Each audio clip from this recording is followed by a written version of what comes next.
So on this video, I'm going to try to describe your flat earth map to you guys, because it's not what you think it is. Obviously, you know the real name for it. It's right there on the screen. It is not a flat earth map at all. This map has very specific functions and uses and is created using a special tool. I've taken projections from around the world just to demonstrate to you that it is not a flat earth map.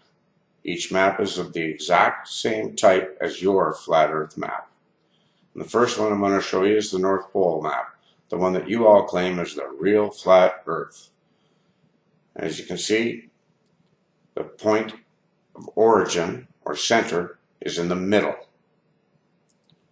Now, North America has no ice wall. It's completely surrounded by oceans. But one thing you'll notice is at the center of the map, the country at the center always looks to be correct. In almost every version, you're going to see Antarctica and Australia, and they're going to be surrounded by oceans.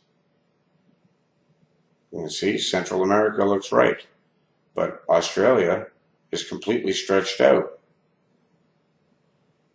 Now, why can't you use the South Pole as your flat earth map? Why just the North Pole? Just turn it upside down, right? That's all you have to do. But that's because most of you live in the Northern Hemisphere. Again, we're going to see a view from Europe. Australia and Antarctica are both going to be there, and again, surrounded by oceans. No ice wall visible at all. Coming up on Asia, again, same thing. Always surrounded by the oceans. Notice as you go towards the outside of the circle, everything's stretched. Nothing looks like it should. The continents are way out of shape. Now we're going to Africa. Again, same thing. Antarctica and Australia are visible, and the whole thing's surrounded by oceans again. But Africa looks right. So the point of the center always shows the correct shape. Here comes Australia. For the first time in any of these maps, it's going to have the correct shape. Antarctica, visible. The rest of the world looks all screwed up. Hawaii, basically the center of the friggin' Pacific Ocean. Now, what's it surrounded by? It's not an ice wall, that's for damn sure. But you can still see Antarctica and Australia.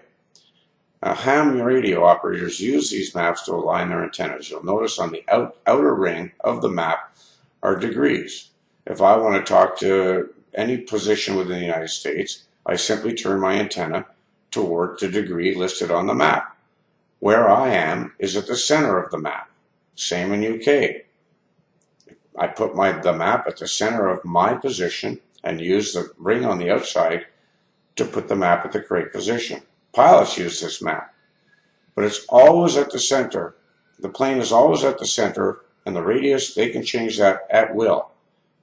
Now, distances measured from the center are always accurate. Any line going through the center is accurate. Again, ham radio operators use this and rotate their antennas to the correct azimuth of the receiving station.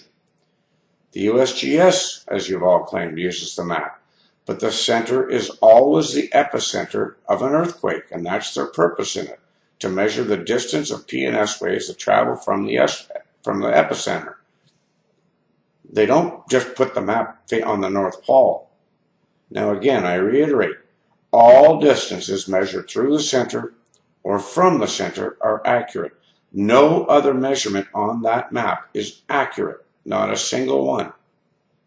Now, if this has helped you to understand that the ADP map is not a flat earth map at all, I hope, but I'm going to doubt highly that any of you have really grasped what I've shown in this video. It's almost senseless to put facts in the hands of a flat earther. Almost senseless.